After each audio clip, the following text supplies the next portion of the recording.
Hello, this is my name is Ben Hodges. Today I'm interviewing Donald Taylor, who has experienced some paranormal events on Center's campus. So I am here today with Mr. Taylor. Today is January 19th, 2021. We are recording this interview over Zoom, and today we'll be discussing Mr. Taylor's experiences during his time working at Center. So to get started, Mr. Taylor, where do you work on Center's campus? I work through facilities management. I'm a general manager here over the custodial department. Okay. Can you describe like what your daily responsibilities and duties are? Basically, what I do is I ensure that all the students' areas are clean and safe. Pretty much, I used to deal with general service department and also the recycling department, but right now I'm primarily focusing on custodials to make during this pandemic to make sure that I guess all the areas are safe and clean for you guys. What's a typical day like in your job? Usually start out, organizing the day with my supervisor, going through, making sure that everyone is aware of what we need to be doing. Um, it's one of those times to where usually I work from like 7:30 to 4 o'clock, and I'm usually working pretty much the whole time when I'm off at home. If something happens overnight, I make sure that we prepare the next morning to handle it as quickly as possible. But I guess I just make sure that everything is just pretty much clean and sanitary. Okay. Then my next question is, have you experienced anything you would say would be an unexplained or paranormal event on Center's campus? Oh, absolutely. Yeah. When I first started back in the 80s, this was before they renovated Sutcliffe Hall. When I first started, that's where I worked at. That was my Sutcliffe was my first building that I cleaned. And back then, we would come in after everyone went home around about 6 o'clock and usually worked about 10 or 11. And one particular night, we was stripping and waxing floors. And we had all parked our cars in the back of Sutcliffe Hall. And we had just finished up about 10:30. And when we left out, we made sure that all the lights, doors, and everything was secure, everything was cut off. And we all went to the back of Sutcliffe Hall. And we was talking just a little bit before we left for the night. And we happened to look back and we noticed that the lights start popping on.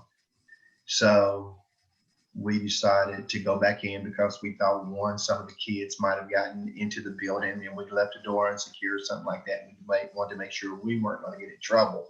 So we went back to the gym, and when we went into the gym and opened the door, no one was there.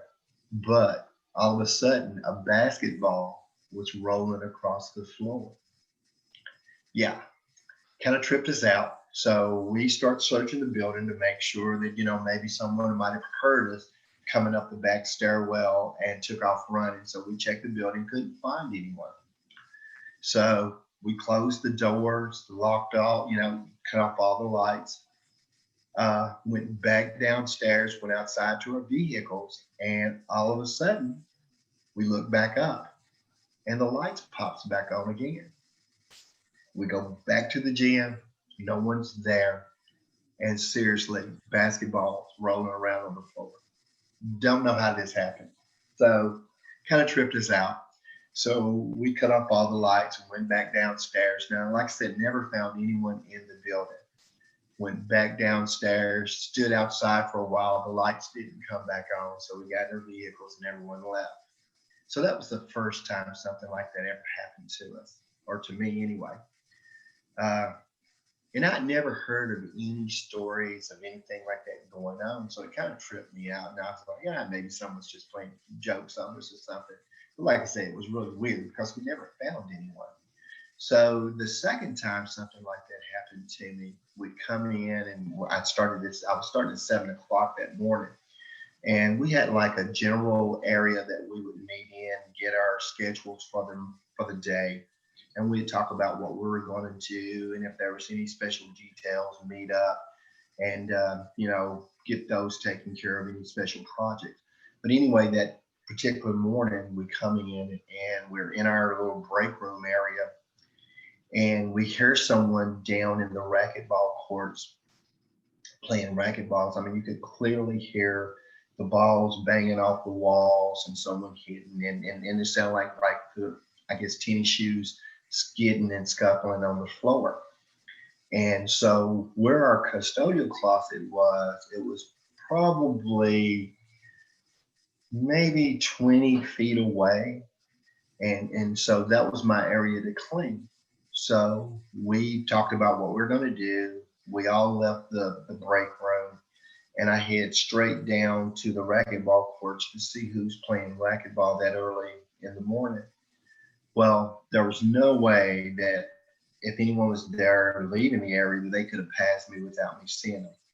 So I go down into the racquetball courts and I notice when I look inside the racquetball court area, the lights are off. No one's there. So I step through the door and hit the light fixture and I touch the transformers.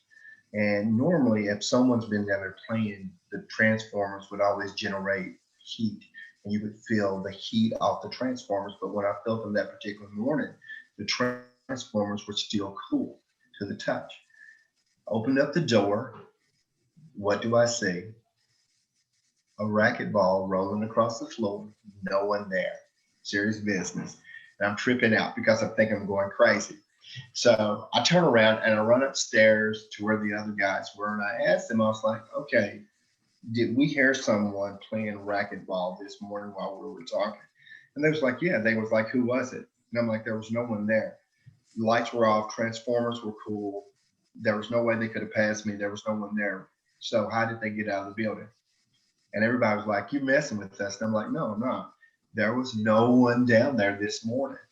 And so everyone goes down with me, and they're like, "That's just really weird," because I know what I heard this morning when we was in there. But we never did find out what the mystery was.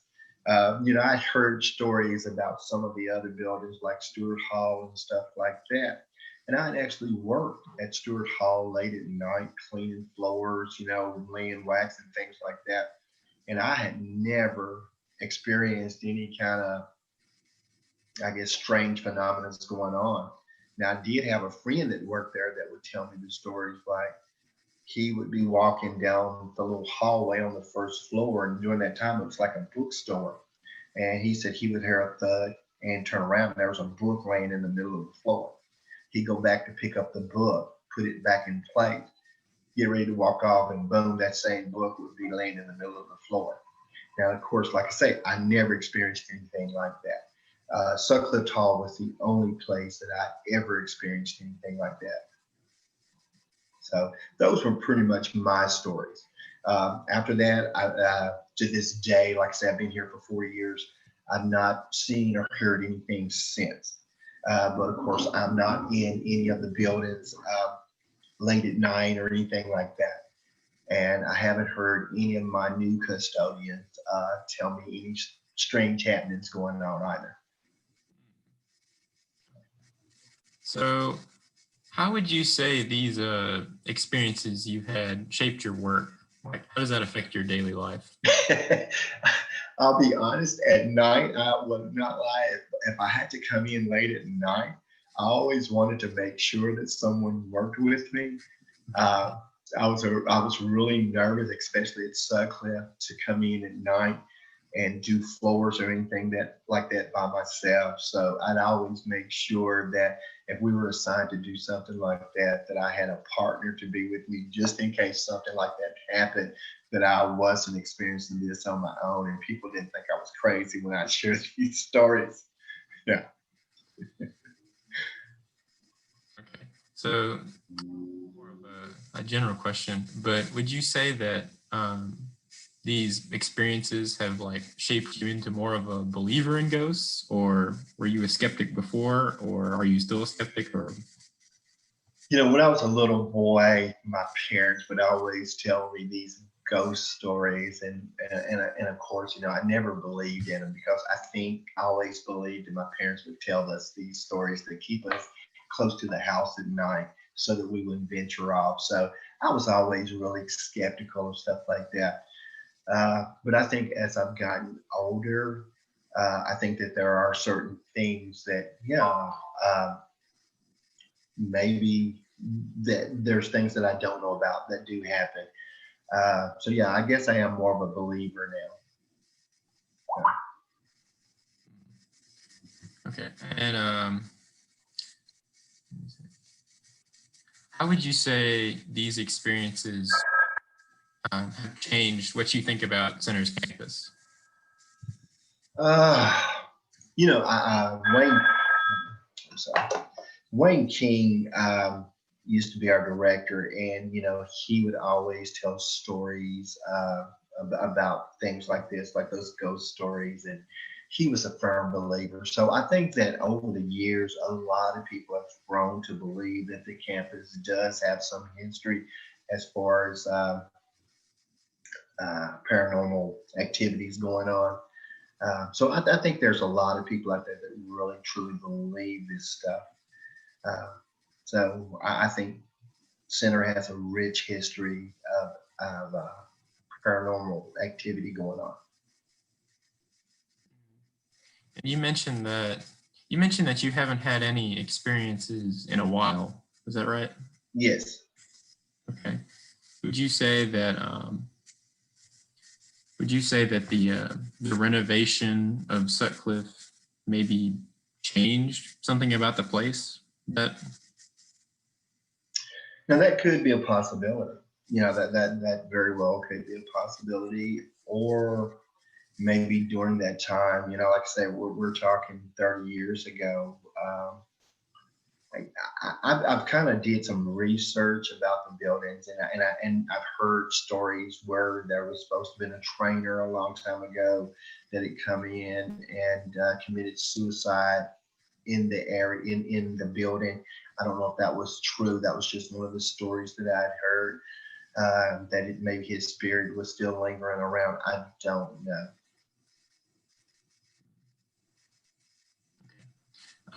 and then I guess one of my final questions, I guess, would be: have you heard any other interesting ghost stories from like other buildings or? Uh, like I say, the only one was Stewart Hall was the only place that anyone has ever shared. And like I said, this one gentleman, he would always tell me strange stories about hearing footsteps, um, books falling, things of that nature. Now, at Stewart Hall, at one point, it was a funeral home. Um, as a matter of fact, one of my best friends passed away, and he was probably one of the last people that I remember being laid to rest up there. I do remember going up to his visitation, and his body was kind of, had him in the casket laid up. So um, to me, that was kind of a weird thing, um, knowing that that was a funeral home, and that was the last place that I seen my best friend.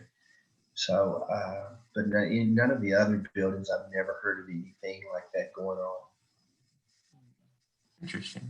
Yeah. Okay. And then my last question is, what places are important to you? Here at Center, Yes. honestly, like I say, when you've been here this long, I think Center as a whole is important to me. I love the college.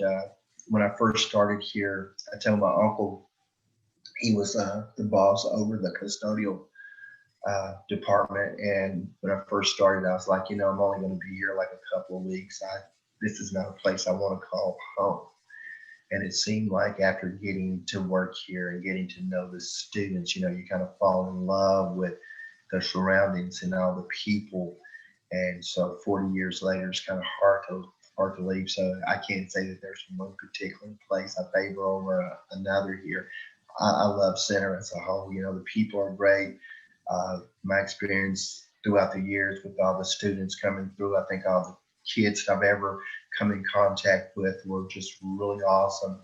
Um, I've had a lot of good memories. You know, I would always work the homecomings, and I've had students that maybe had graduated 4 or 5 years before come back looking for me to introduce me to their families and stuff like that. So uh, I've had a lot of good experiences through my years here at Center. Thank you so much for agreeing to do this interview. No, thank you for asking. All right. So with that, I'll stop recording.